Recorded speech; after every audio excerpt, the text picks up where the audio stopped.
एक सुंदर सुशील गौव था। पक्षियों की चहचहाहट से पूरा वातावरण जीवंत था। उस घर में रहते थे रमेश, उनकी पत्नी सीता, बेटा अर्जुन और बेटी गुड़िया। परिवार अमीर नहीं था, लेकिन उनके रिश्तों में सच्चा अपनापन था। सीता, जरा जल्दी नाश्ता दे दो। आज खेत में मजदूर भी आने वाले हैं। बस 2 मिनट, पहले बच्चों का टिफिन तैयार कर दूं, फिर तुम्हारा खाना भी बांध देती हूँ। पापा, आज स्कूल में विज्ञान की परीक्षा है, आशीर्वाद दीजिए। मेहनत की है तो डरना मत। ईमानदारी से लिखना, नंबर अपने आप अच्छे आएंगे। माँ, आज मेरी ड्राइंग प्रतियोगिता है। देखना, मैं इनाम जीत कर लाऊंगी। मुझे तुम दोनों पर पूरा भरोसा है। रमेश अपने खेत में पहुंचे। कई महीनों की मेहनत के बाद फसल तैयार थी। उनके चेहरे पर उम्मीद साफ दिखाई दे रही थी। रमेश भैया, इस बार फसल बहुत अच्छी लग रही है। भगवान ने चाहा तो इस बार बच्चों की पढ़ाई की चिंता खत्म हो जाएगी। उसी समय आसमान में काले बादल घिरने लगे। लगता है तेज बारिश आने वाली है। काश फसल कटने तक मौसम ठीक रहे। उधर स्कूल में परीक्षा खत्म हो चुकी थी। इस बार पेपर बहुत अच्छा गया। तू हमेशा मेहनत करता है, इसलिए तुझे डर नहीं लगता। पापा कहते हैं कि मेहनत कभी धोखा नहीं देती। दूसरी ओर गुड़िया अपनी ड्राइंग टीचर को चित्र दिखा रही थी। बहुत सुंदर बनाया है। तुम्हें बहुत प्रतिभा है। धन्यवाद सर। मैंने ये चित्र अपने परिवार को देखकर बनाया है। शाम होते होते मौसम अचानक बदल गया।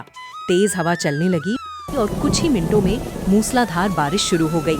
ओलों ने खेतों को बुरी तरह नुकसान पहुंचाया। रमेश बारिश में खड़े अपनी फसल को बचाने की कोशिश करते रहे, लेकिन प्रकृति के सामने उनकी एक न चली। भीगे हुए कपड़ों में रमेश जब घर जाता है तो उनके चेहरे की उदासी देखकर पूरा परिवार समझ गया कि कुछ बड़ा नुकसान हुआ है। क्या हुआ? आप इतने परेशान क्यों हैं? सब खत्म हो गया सीता, पूरी फसल बर्बाद हो गई। कुछ पल के लिए घर में सन्नाटा छा गया।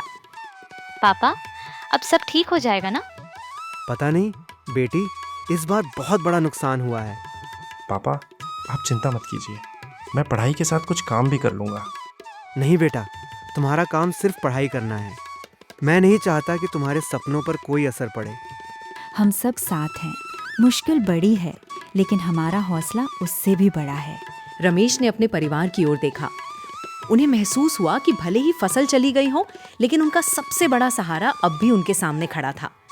फिर भी उन्हें यह अंदाजा नहीं था कि असली परीक्षा अभी शुरू हुई है। बारिश थम चुकी थी, लेकिन रमेश के मन में उठता तूफान शांत नहीं हुआ था। खेत में बची हुई फसल देखकर साफ पता चल रहा था कि इस बार मेहनत का फल नहीं मिलेगा। घर लौटते समय उनके कदम भारी थे। इतने साल खेती की, लेकिन ऐसा नुकसान पहली बार देखा है। हिम्मत मत हारिए। भगवान एक रास्ता बंद करते हैं तो दूसरा भी खोलते हैं।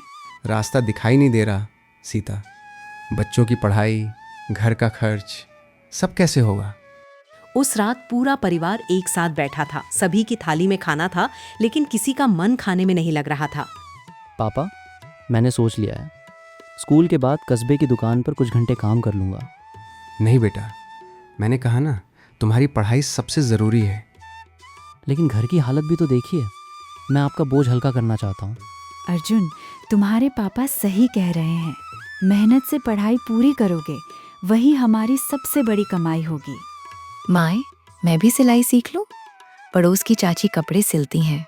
अभी तुम्हें पढ़ाई करनी है, बाकी सब समय आने पर सीख लेना। अगले दिन सीता ने अपनी शादी के समय मिले 2 पुराने सोने के कंगन अलमारी से निकाले। उन्हें देखते ही उनकी आंखें नम हो गईं। ये क्यों निकाल रही हो? जब परिवार मुश्किल में हो, तब गहने अलमारी में नहीं, काम आने चाहिए। नहीं, ये तुम्हारी आखिरी निशानी है। मेरे लिए परिवार सबसे बड़ी निशानी है। गहने फिर आ जाएंगे, लेकिन अगर बच्चों की पढ़ाई रुक गई तो वो मौका वापस नहीं आएगा। रमेश कुछ नहीं बोल पाए। उनकी आंखों में आंसू थे, लेकिन सीता के चेहरे पर अटूट विश्वास था। 2 दिन बाद अर्जुन को स्कूल से फीस जमा करने की सूचना मिली। जी सर, मैं कोशिश करूँगा। घर लौटकर उसने किसी से कुछ नहीं कहा, लेकिन उसकी चिंता उसके चेहरे पर साफ दिखाई दे रही थी। भैया, क्या बात है? आप चुप क्यों हैं? कुछ नहीं, बस पढ़ाई की सोच रहा हूँ। गुड़िया अपने कमरे में गई और अपनी छोटी सी गुल्लक लेकर वापस आई।